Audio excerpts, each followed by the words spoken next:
Welcome back to the We've All Been There podcast. My name is Maximiliano Striplin. I get the huge privilege to be the youth pastor here at Lifegate Church, and I am joined with my fearless leader, my pastor, Pastor Chad Benson. How you doing? What is up, Max? I guess it's a huge privilege now. I like Mixing that, it up man. these days, Mixing it up, it's just getting better every single time. So, hey guys, hope everybody's doing well out there. We're into 2024, pretty good now, man. We are in the second month, and so we made it. Second episode of season 2.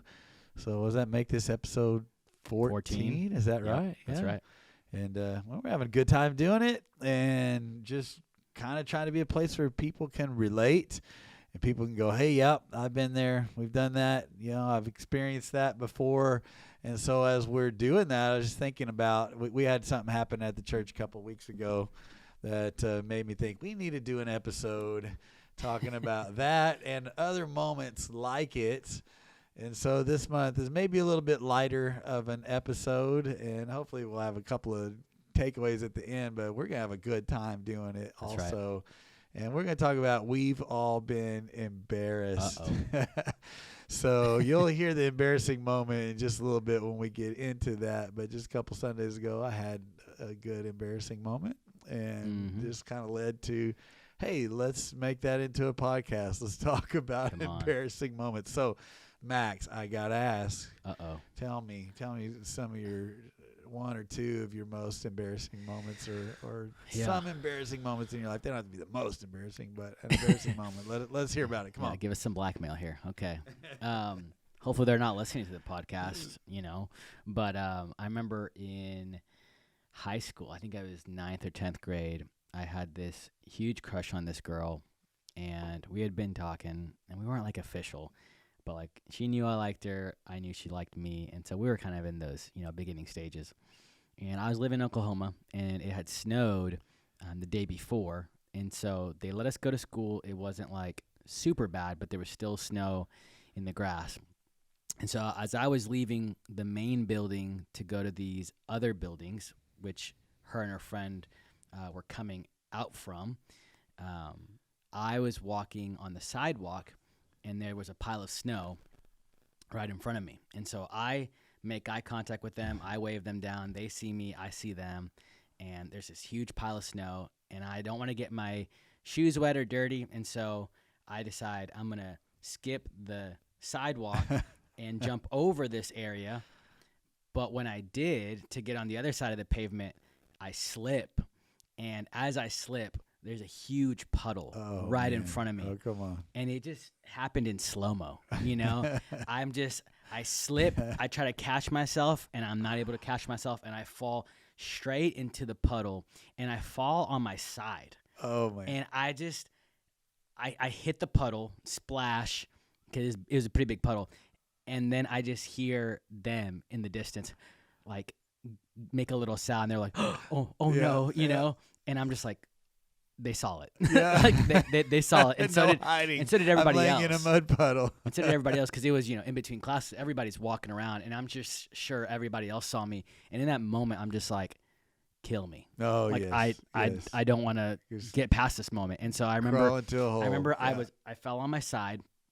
I heard them make a sound, and I heard them coming over, and I was just like, you know what? Let me just like bury myself. So I turn into the puddle, face in the water, and I'm just like, maybe I can just drown here and just die.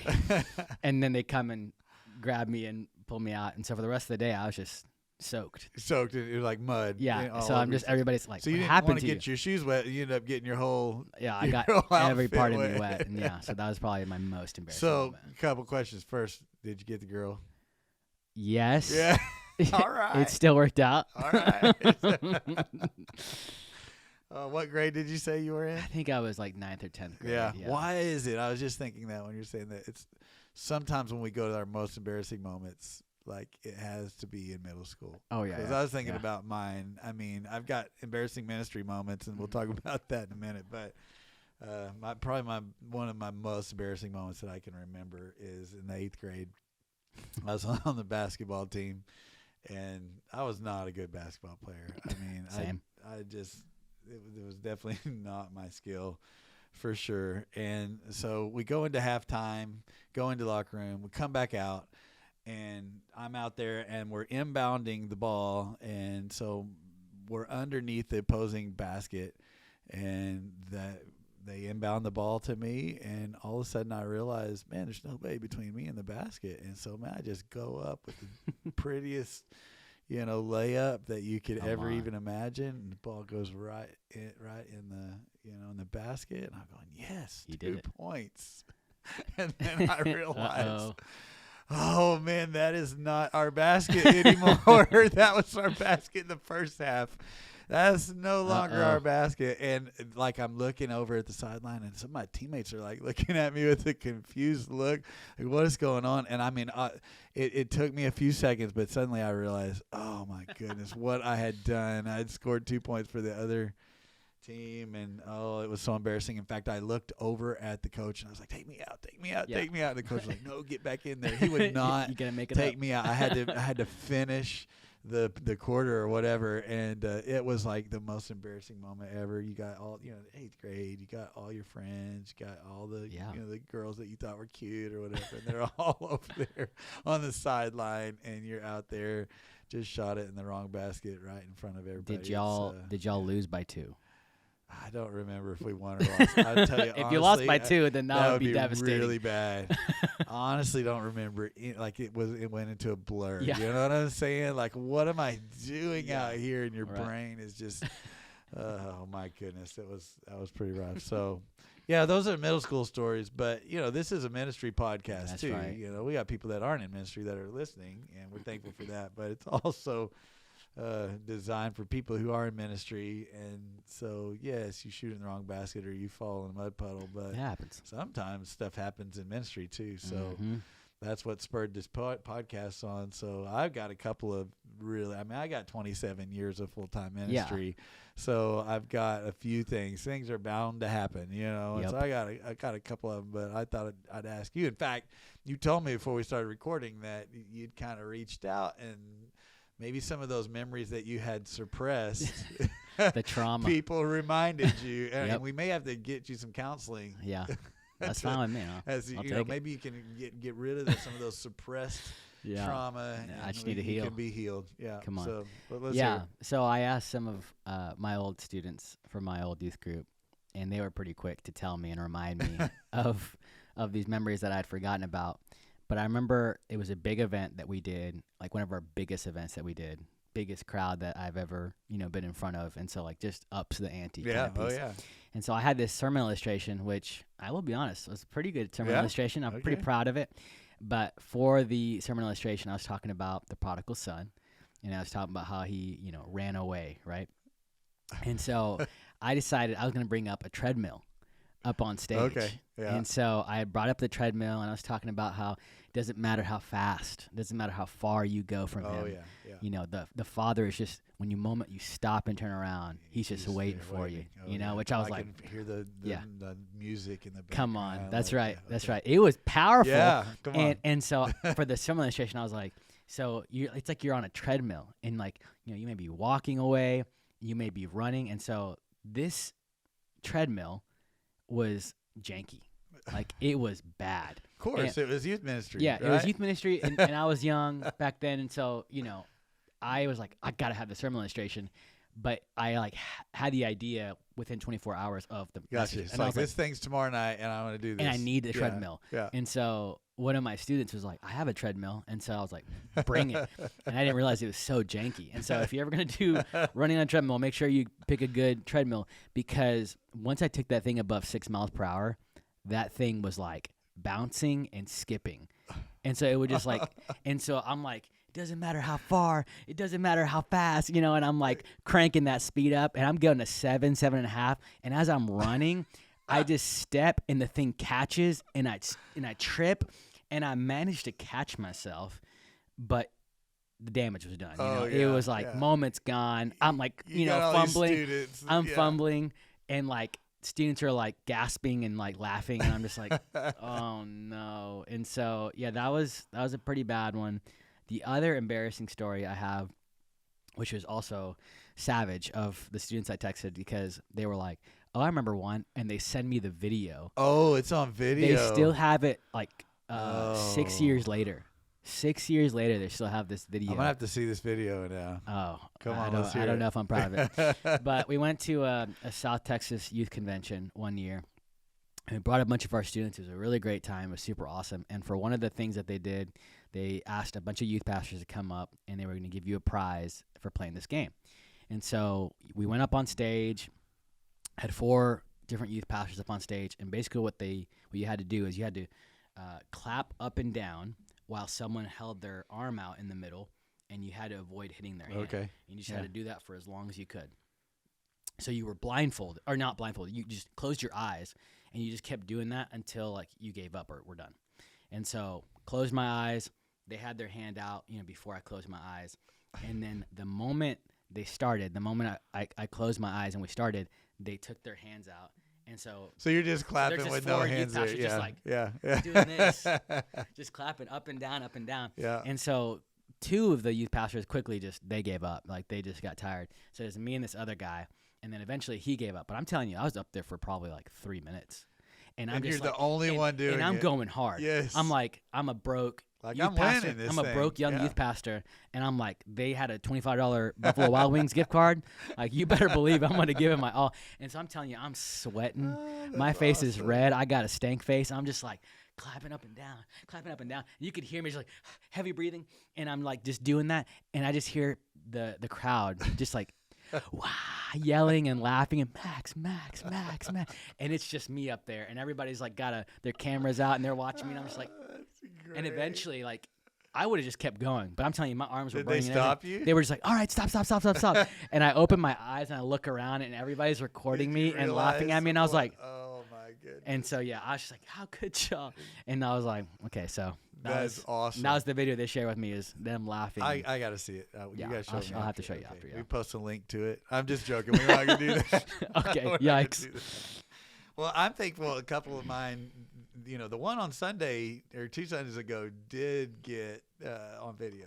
Yep. I'm thankful some of the other ones were live streaming Yep. day or whatever. I mean, I'll just go ahead and, let the cat out of the bag. The thing that happened a couple Sundays ago that Tell 'em. inspired this episode. So I'm up there preaching, and while I'm preaching, I see some commotion going on up kind of in the production booth, and I'm like, what is going on? I actually noticed my wife had gone up there in the production booth, and I was like, what in the world? So sometimes things happen during Yeah. service or whatever. So Right. I just keep preaching, because I'm like, they'll get it figured out. Maybe one of the screens is messed up, or something's going on with production or whatever. And if they need me to stop, then they'll let me know. So I just keep on going. And then I see some guy on the very back row up in the risers stand up, raising his hands like this. Yep. And so I stop, and I'm like, hey, is everything okay up there? And he's like, oh, no, go ahead. You're good. So I just keep preaching. I preach some more. Right. And so then, I'm going to finishing the sermon, or like I'm about halfway through the sermon or something. Yeah. And then I look up at the confidence monitor, and on the confidence monitor, the production team had written the word zipper. And all of a sudden I realized I've been preaching this whole time, and the zipper on my pants is down. And my poor, amazing wife, who loves me so much, was trying to, get my attention without it making a big deal. I just looked at my phone later, and she had texted me, Yep. but I don't look at my phone while I'm preaching. Yeah, right. My notifications are off on my iPad.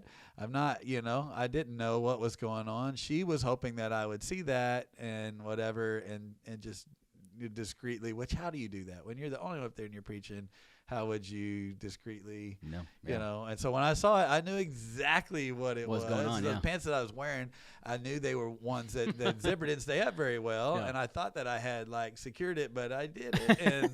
And so I just stopped the sermon and said, and what was really funny was I was preaching on serving and people serving on a team and things like that. So I had just said something Come like, on. Perfect you illustration. know, watch the screen and read along with me. And then I said something like, you know, that scripture wouldn't even be on that screen if it wasn't for people who are running the production booth and doing all the stuff that those people are serving on a team, and you serve on a team too and whatever.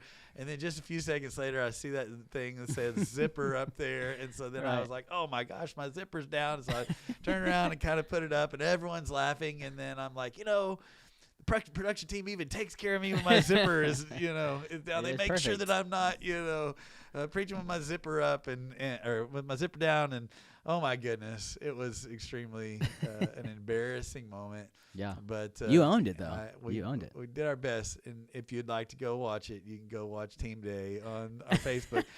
What's funny is that we, you know, that happened during the second service. Mm-hmm. And so they always ask me every week, like, which service do you want to post to the podcast and to the YouTube? Because they'll edit it and put it on there. And I was like, please, first service, please. But it's still there on the on Facebook Live. It lives somewhere. You can still go and see it. So that was the most recent embarrassing moment. So did you have any other ministry ones? No, that's it. I got other ones. Oh my gosh, these are the ones that I'm really glad were not video. One time, and I'll try to make this one short, but it's been 15 years or so ago, but I use it like a table when I'm preaching instead of a podium, and a lot of preachers do that. And it was in our old auditorium over here. It was smaller, had a smaller stage, and so I would have the podium not too far back from the edge of the stage or the table, and then I'd kind of walk behind it and I'd preach. And so one day, and what made this really embarrassing was that we were actually interviewing somebody to be a youth pastor, and they were here for the weekend, like for the weekend visit, you know what I'm saying? And so I'm preaching, and like I'd walk by the table and just kind of put my hand on the table like that, or kind of, you know, emphasize a point or something like that. Yeah. And I walk over on the other side and, you know, hey, you know, whatever I'm preaching about, I don't know. Well, I'm not looking at the table because I'm trying to communicate with people. So I'm looking at the congregation. I'm looking at the audience. So I look out and I go like that, and then come over to the other side, go like that. The whole time, what I didn't realize was that thing was creeping a little bit closer and closer and closer to the edge of the stage, until finally, like, I was like, you know, and the Lord wants us to whatever. And I hit that table, and that thing just went crash right off of the stage, right into right into that little front response area. Were they sitting in the front? Oh yeah. Well, the youth pastors, the people that were interviewing for years, they were like on the second row, so it was like right smack in front of them. And I'm just going, oh my gosh. So I remember I just stood this there. This guy's aggressive. Like, yeah, for real. And I don't know why I was preaching whatever I was passionate about, whatever I was saying, and I just stood there, and I looked at that table, and I was like, well, that was embarrassing. And then everybody laughed, you know. And what's funny is that youth pastor, they did come here, and it's because of that. Yeah, they're like, this guy's aggressive. I can get behind this guy. He's storming the gates of hell. I don't know, man. I'm not sure about that. The last one is when I first became a lead pastor. I was only, how old are you, Max? You 20? I am 30. You 30? Yeah, 30. like okay, so yeah, I was only 24 when I became a lead pastor. So I was a young guy, and back in those days, we used to have Sunday night church, and nowadays we have worship night once a month, but Sunday night we don't have that now, but we did then. And I'm preaching on that passage that talks about when the enemy comes in like a flood, the Spirit of the Lord will raise a standard against them, man. And this night, I don't know what I was preaching when I knocked the table off. I don't think I was that aggressive, but I was this night. I was like, this was one of those fiery sermons. And I'm and when the enemy comes in like a flood, you know, the Spirit of the Lord is going to raise up a standard. And I just, like, I was talking too fast or something, and I was trying to say, and the enemy is advancing. And I said, and the enema is advancing. And oh my goodness, like I realized what I said, but I thought, I'll just keep going, because like I don't want anybody. I'm a young guy, young pastor. I didn't want to make a mistake, so I just keep going. Well, I just keep going, but I noticed like over here, one of my board members is kind of chuckling, and then I notice over here somebody else is kind of laughing, and then kind of back over here somebody else kind of trying to keep it together, and so I just saw that. I stopped and I just said, all right, I said it, enema. And the whole congregation just started laughing. And that's probably one of my favorite stories. What's even more funny about that is that after service was over, one of the young ladies in the church came up to me and she was like, Pastor, she said, it's okay. She said, you really didn't get it wrong. She said, you got it right. The enemy's up my butt all the time anyway. Oh, no. So some people are going, what's an enema? Well, if you don't know, then you don't get the story. Look but, it up. I was about to say look it up, don't. but that might be an embarrassing moment Ask if your you do parents. that. So Ask your parents. Ask your parents. So anyway, those are a few of the stories. I was glad that one was good. not on video or the table one, because those things can live on, especially now with Instagram and with Reels and things like that. I mean, there's that one. I'd repost it. There's the one from the guy who's talking about Lot and Sodom, and I don't even want to say it because I'll mess it up.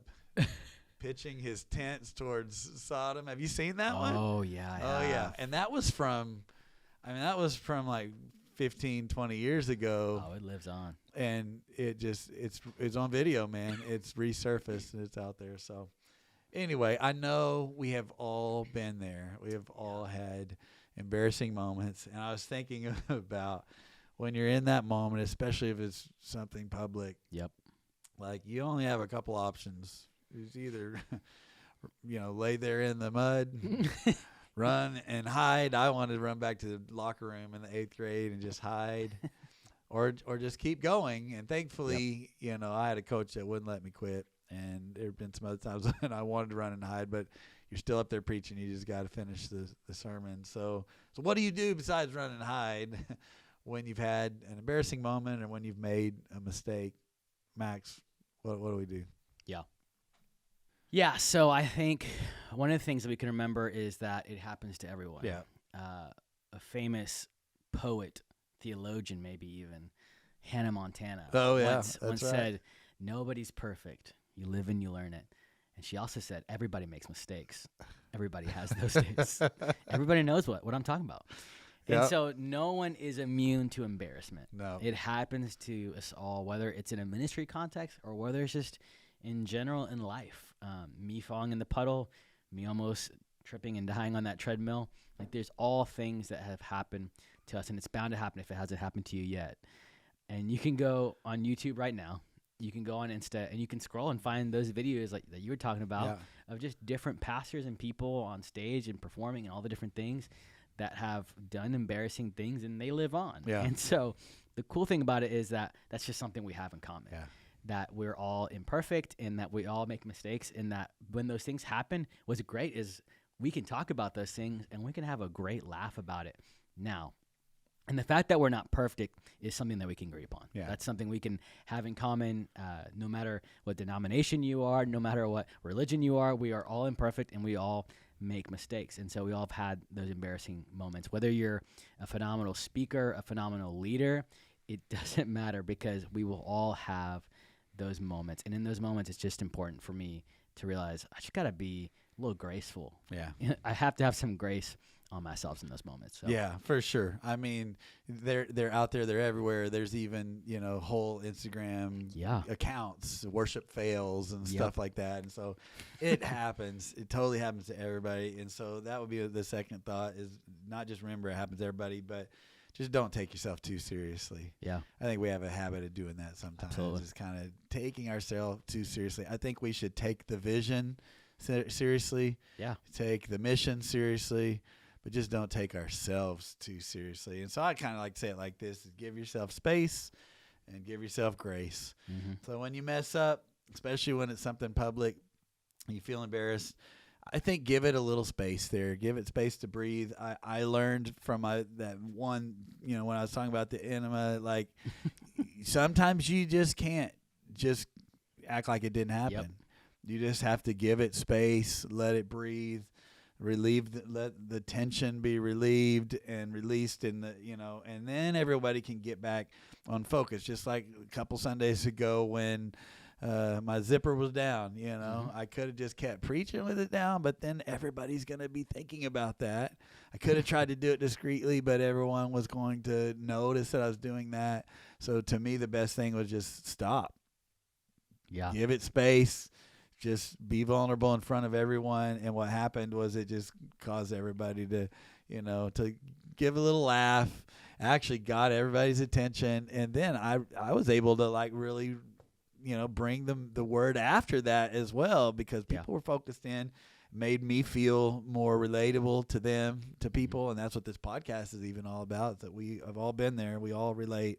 It's that whole quote that we've used on this podcast many times before. People admire your strengths, but they relate to your weaknesses. And so just give it space and stop and laugh. But then also give yourself grace, which was what you were just saying. Don't beat yourself up too much. We all make mistakes. I like what John Acuff said. He said, if beating yourself up burned calories, we'd all have six-pack abs. And the truth is we tend to beat ourselves up a lot, but beating yourself up doesn't burn calories. It just burns energy. And so there's no need to beat yourself up. Just go ahead and stop taking yourself so seriously and give yourself some grace. Yeah, for sure.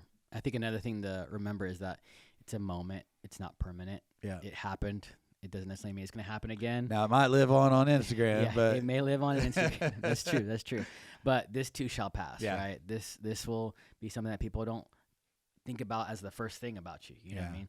And so in the moment, it's fine to feel embarrassed and upset or sad and have all the feelings. But once the moment passes, we can move forward from it. And it's funny because when I texted, again, our students, they sent me that text and it was a funny moment. It wasn't like, oh no, I feel embarrassed all over again. I feel sad or I feel hurt, because, in that moment, I remember on that treadmill, I didn't address it. I was young in my public speaking, in my pastoring. And so I didn't know to just address it and laugh about it and, whatever. Instead, I was just like, I'm just going to go through it. Yeah. And so like, students were kind of distracted and like, we're thinking about that for a little bit. Yeah. And so I remember that night going home, just being like, oh, I blew it. Yeah. I blew it. Yeah. I messed that up. People didn't get saved because I tripped on that treadmill, and I'm just beating myself up about it. And so in that moment, I felt all the feelings, and it was a big event and it was, I'm a young pastor and I'm feeling all the things and I just was like beat up about it.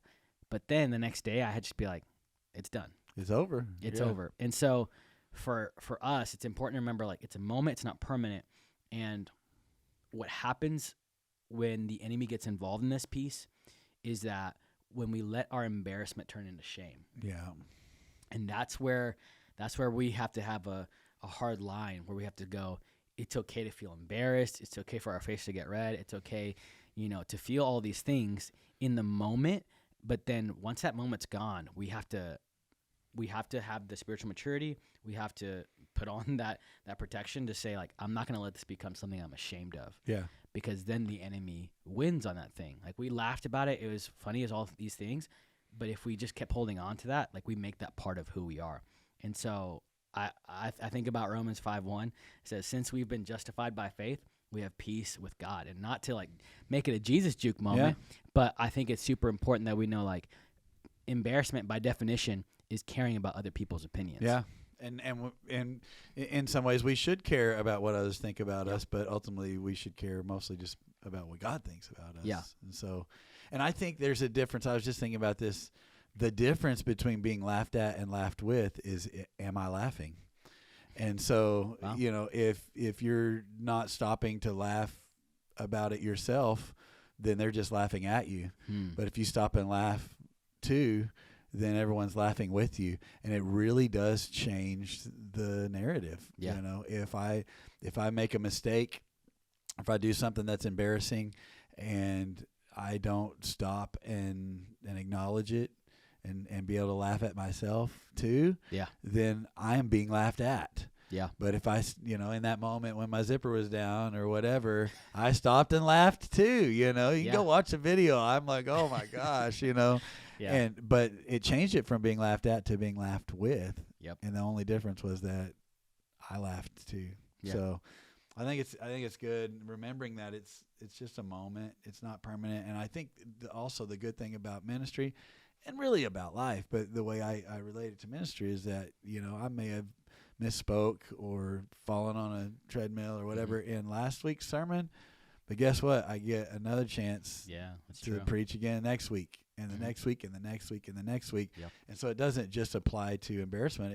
It can apply to bad weeks, bad sermon, you didn't feel good about the sermon, the attendance wasn't as good as you wanted it to be, service didn't go as smoothly as you wanted it to go. Man, that stinks. Go ahead and give yourself a minute to grieve that. We talked about grieving in another podcast, but then realize, hey, okay, I still get another chance next week. Even when I shot it in the wrong goal, I don't remember, but I think I made a basket or two in the right goal that same game. And even if I didn't, I know that I played the next game and the next game, and then after the 8th grade, I quit basketball because that was definitely not my sport. But the point is that is a moment. It's not permanent, and there's another opportunity next week, or the next time, or whatever. Which leads me to the last one, is that you can just turn it into something good, and what good can come from an embarrassing mistake? Well, a couple things. It's an opportunity to relate, which is what we talk about on this podcast all the time. Yeah.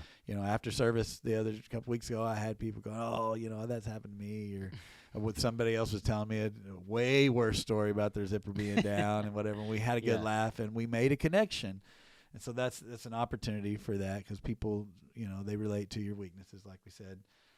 It's also an opportunity to have more grace and compassion for others when they mess up, And I know there's different mess ups between a mistake and something that's embarrassing and like a failure. Yeah.